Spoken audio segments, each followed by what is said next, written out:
Hello to everyone, welcome to KC that is Kukreja commerce academy. So guys, मैं आप लोगों के साथ में यहाँ पर अकाउंटिंग के पीवाईक्यू सीरीज को कंटिन्यू कर रही हूँ।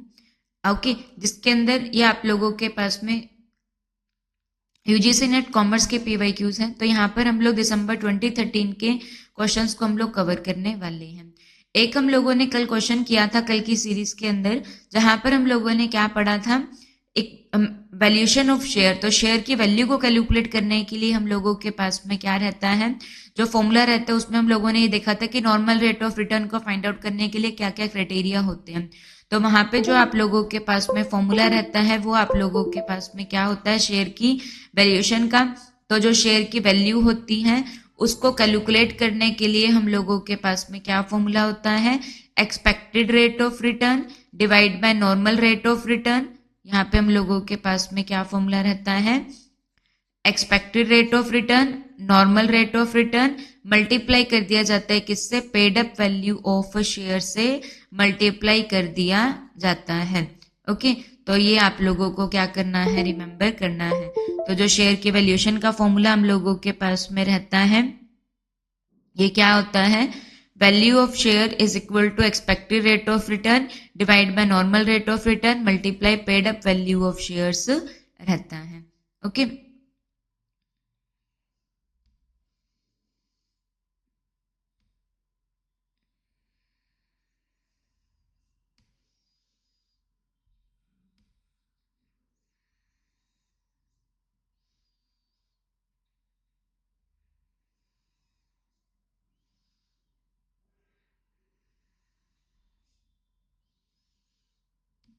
so move to the next question on your screen. Okay, देखिए, तो आज का जो पहला क्वेश्चन है वो आप लोगों के पास में क्या है, विच one of the following is true regarding the prudence principle of accounting. तो जो प्रूडेंस प्रिंसिपल रहता है ये आप लोगों के पास में किसके अंदर रहता है, जो प्रूडेंस प्रिंसिपल आप लोगों के पास में रहता है ये हम लोगों के पास में क्या कहलाता है, कंजर्वेटिव अप्रोच हम लोगों के पास में होती है। क्या रहती है हम लोगों के पास में, कंजर्वेटिव अप्रोच हम लोगों के पास में होती है। ये क्या कहती है, यहाँ पे हम लोगों ने क्या करना है, खुद को कंजर्व कर कर रखना है। कंजर्वेटिज्म कंसेप्ट आप लोगों के पास में रहता है। यहाँ पे हम लोगों को क्या कहा जाता है कि हम लोगों ने फ्यूचर में होने वाले लॉस को कंसीडर पहले से ही कर कर चलना है। प्रॉफिट को क्या कर देना है, इग्नोर कर देना है। जो फ्यूचर में होने वाले प्रॉफिट्स हैं उसको हम लोग इग्नोर कर देंगे और लॉसेस को हम लोग कंसीडर कर कर चलेंगे। तो इसमें क्या कहा जाता है कि जो फ्यूचर में होने वाले लॉस हैं उसको हम लोगों ने क्या करना है, ध्यान में रखकर चलना है। इसीलिए हम लोग क्या बनाते हैं, प्रोविजन बनाते हैं। ओके, कि जो फ्यूचर में होने वाले लॉस हैं उसको हम लोग क्या करेंगे, कंसीडर कर कर चलेंगे, और जो प्रॉफिट है उसको हम लोग कंसीडर नहीं करेंगे। Next question on your screen, which one of the following is a non operating expense. तो बिजनेस के दो खर्चे होते हैं, एक जो डेली ऑपरेशन से जुड़ा हुआ रहता है ये हम लोगों के पास में क्या होता है, दैट इज ऑपरेटिंग हम लोगों के पास में होता है। क्लियर हो गया। ये आप लोगों के पास में क्या होता है, ऑपरेटिंग। और जो बिजनेस के ऑपरेशन से जुड़ा हुआ नहीं होता है ये हम लोगों के पास में क्या कहलाता है, नॉन ऑपरेटिंग एक्सपेंस होता है। तो इसके अंदर से आप लोगों से पूछा गया है कि जो नॉन ऑपरेटिंग एक्सपेंसेस है ये आप लोगों के पास में क्या है।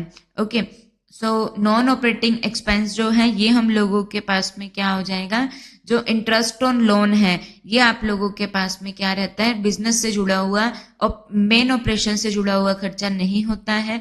ये क्या हो जाएगा, नॉन ऑपरेटिंग एक्सपेंस होता है। और जो डेप्रिसिएशन होता है ये हम लोगों के पास में क्या रहता है, एक नॉन कैश एक्सपेंस हम लोगों के पास में होता है। क्लियर हो गया, ये क्या आता है, एक नॉन कैश एक्सपेंस होता है। Move to the next question. A and B are partner sharing profit and loss in the ratio of 3:2. उनकी जो बुक है वो क्या कितने की गुडविल को शो कर रही है, 3000 की गुडविल को शो कर रही है। सी को बुलाया गया कितने हिस्से के लिए, 1/4 हिस्से के लिए, और वो 10,000 रुपीज लेकर आए अपने गुडविल के अंदर। But he is not able to bring in cash for his share of goodwill rupees 3000। तो जब वो कैश नहीं लेकर आता है, गुडविल को कैश में नहीं लेकर आता है, तो क्या एंट्री यहाँ पे हम लोगों के पास में पास की जाती है? तो जो करंट अकाउंट होता है उसको क्या कर दिया जाता है? डेबिट कर दिया जाता है। तो यहाँ पे क्या कर दिया जाएगा? C's current account debit, current account को क्या कर दिया जाएगा? यहाँ पे डेबिट कर दिया जाएगा। तो सी और किस चीज का पैसा लेकर आया? गुडविल का पैसा लेकर आया है। ओके, तो यहाँ पे क्या हो जाएगा? C's account is debited for ₹3000। Okay, so option number C जो रहेगा ये आप लोगों का आंसर हो जाएगा। ठीक है,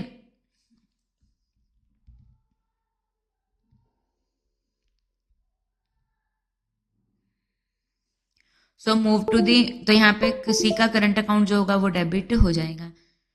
move to the next question. If there is a mutual indebtedness है, इंडेप्टनेस है म्यूचुअल, मतलब कि एक दूसरे को देना भी है और एक दूसरे से लेना भी है। Transfer company and transferee company, तो जो कंपनी क्या होती है जब मर्जर होता है तो दो कंपनी क्या होती है? मर्ज होती है। ओके, तो यहाँ पर हम लोगों के पास में जो कंपनी जा रही है वो क्या होती है? ट्रांसफरर कंपनी होती है, और जिसमें जाके वो मर्ज होती है वो क्या रहती है? ट्रांसफरी कंपनी होती है। तो यहाँ पे अगर म्यूचुअल इंडेप्टनेस है तो यहाँ पे क्या बात जो रहेगी वो करेक्ट होगी। तो यहाँ पे क्या होगा? कोई भी जो एडजस्टमेंट है वो रिक्वायर्ड नहीं होगी, क्योंकि म्यूचुअल इंडेप्टनेस है, एक ने एक को देना, दूसरे ने लेना है। तो यहाँ पे हम लोगों के पास में क्या होता है? कोई भी एडजस्टमेंट रिक्वायर्ड नहीं होती है। क्लियर हो गया? Move to the next question.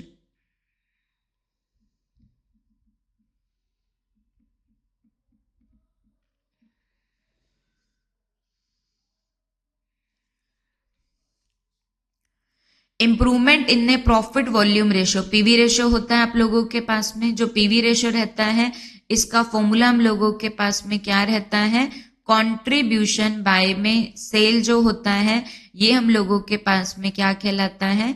Contribution by में सेल मल्टीप्लाई 100। ये क्या होता है? प्रॉफिट वॉल्यूम रेशो का फॉर्मूला होता है।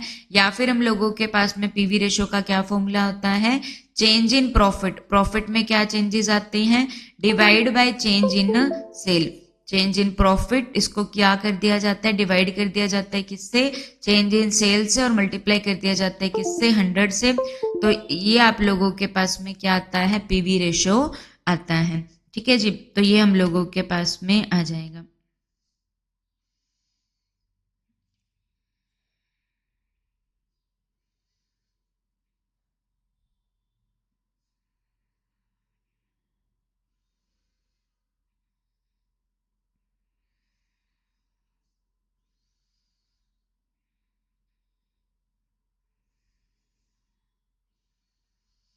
सो move to the next question. अच्छा, पीवी रेशो को क्या करना है? यहाँ पे पूछ रहे कि पीवी रेशो को क्या करना है? इंप्रूव करना है। तो उसके लिए क्या किया जाता है? सेलिंग प्राइस को बढ़ा दिया जाएगा, सेल मिक्स को अल्टर कर दिया जाएगा, और जो वेरिएबल कॉस्ट रहती है, वेरिएबल कॉस्ट क्या होती है? जो हम लोगों के पास में पर यूनिट की जो कॉस्ट होती है ये आप लोगों के पास में क्या रहती है?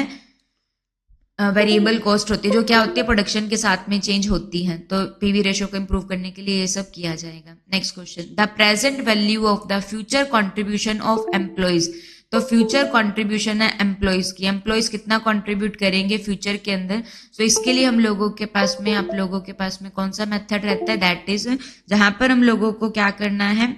एम्प्लॉइज की वैल्यू को निकालना है। तो इसके लिए क्या होती है? एचआर अकाउंटिंग होती है, that is human resource accounting आप लोगों के पास में होती है। ठीक है जी। इन्फ्लेशन अकाउंटिंग क्या होता है? इन्फ्लेशन क्या होता है? जब प्राइसेस क्या होते हैं? हाई होते हैं, तो उस समय पर जो अकाउंटिंग की जाती है वो क्या होता है? इन्फ्लेशन अकाउंटिंग होती है। रिस्पॉन्सिबिलिटी अकाउंटिंग, 4 तरीके की रिस्पॉन्सिबिलिटी सेंटर होता है, cost centre, profit centre, revenue centre, तो इन्वेस्टमेंट सेंटर, उनके लिए रिस्पॉन्सिबिलिटी सेंटर होता है। Next question. एक स्टैंडर्ड, स्टैंडर्ड हम लोग किसके लिए सेट करते हैं? फ्यूचर के लिए सेट करते हैं कि हमको ये अटेन करना है। ठीक है, तो which can be attain under the most favourable working condition. तो मोस्ट फेवरेबल वर्किंग कंडीशन में जो स्टैंडर्ड अटेन किया जाता है वो आप लोगों के पास में क्या कहलाता है? आइडियल स्टैंडर्ड होता है। जो मोस्ट फेवरेबल कंडीशंस में होता है वो आइडियल स्टैंडर्ड होता है। Next question. Which one of the following ratios are taken into consideration by a banker before sanctioning the loan. Banker ने क्या करना है, लोन देना है, तो लोन देने से पहले वो किस किस बातों को ध्यान में रखेगा। तो कौन सी बातों को वो ध्यान में रखेगा, proprietary ratio, stock turnover ratio या फिर डेट इक्विटी रेशो को वो ध्यान में रखेगा। तो यहाँ पे आप लोगों के पास में क्या हो जाएगा,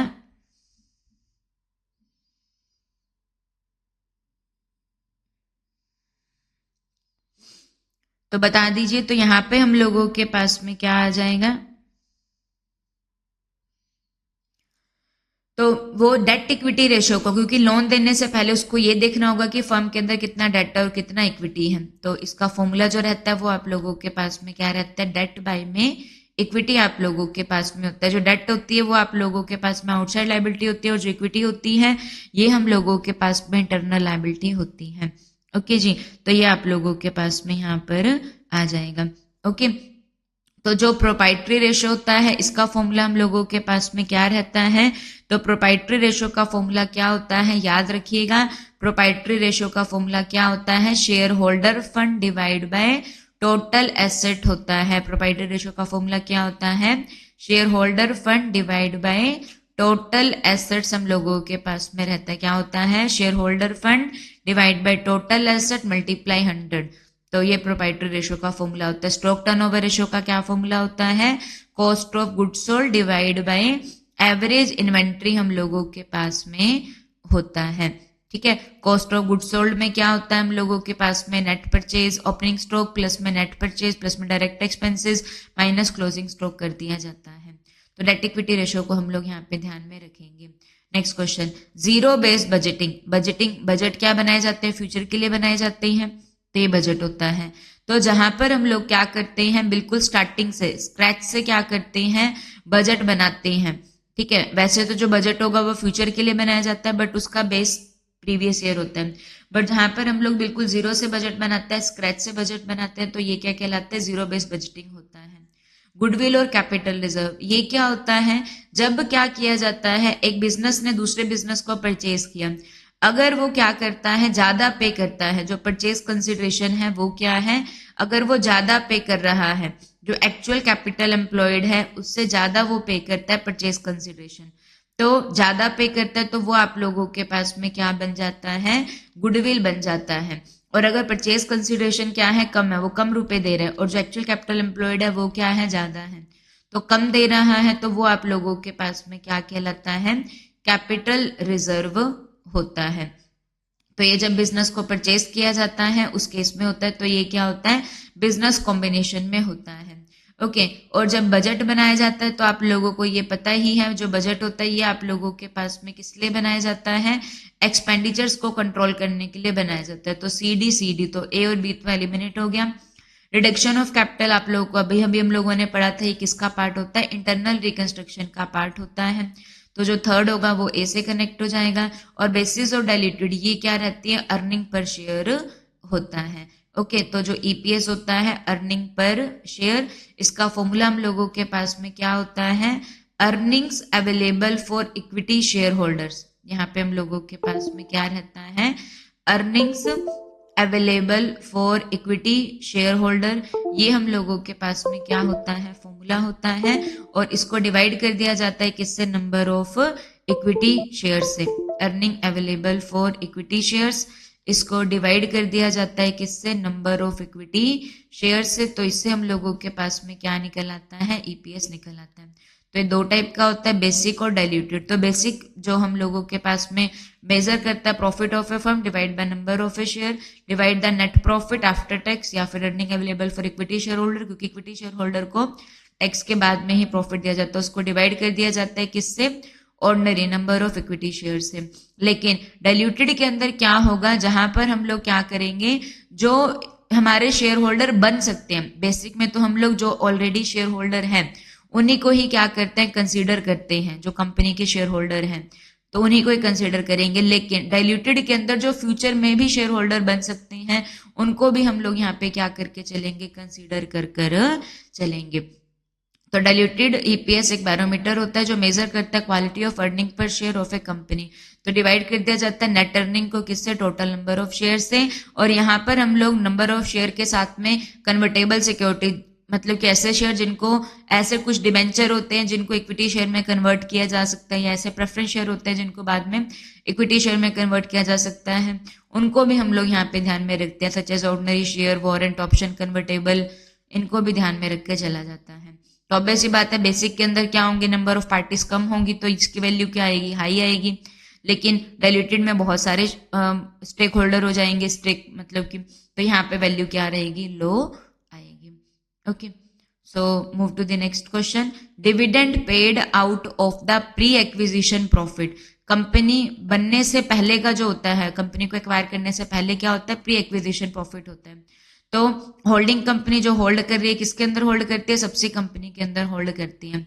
सो डिविडेंड जो आप लोगों के पास में क्या किया गया है, पे आउट किया जाता है, किसके अंदर से पेड आउट किया जाता है, प्री एक्विजिशन प्रॉफिट में से हम लोग पे आउट करते हैं, पहले के प्रॉफिट में से, कंपनी ने एक्वायर करने से पहले के अंदर से अगर वो पे करती है तो उसको क्या कर दिया जाता है, कॉस्ट ऑफ इन्वेस्टमेंट से डिडक्ट कर दिया जाता है।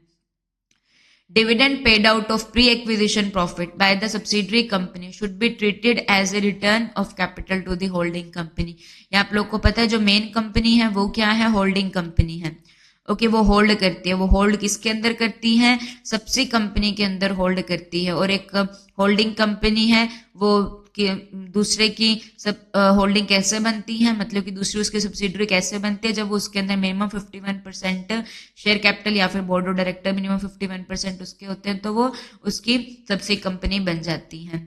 तो ये बोल रहे हैं कि एक्वायर करने से पहले, ठीक है, होल्डिंग बनने से, सबसे बनने से पहले, तो dividend paid out of the pre acquisition profit by the सबसे कंपनी, सबसे कंपनी ने क्या किया था, डिविडेंड पे किया था पहले ही, ठीक है, टू दी होल्डिंग कंपनी, तो उसको डिडक्ट कर दिया जाएगा कॉस्ट ऑफ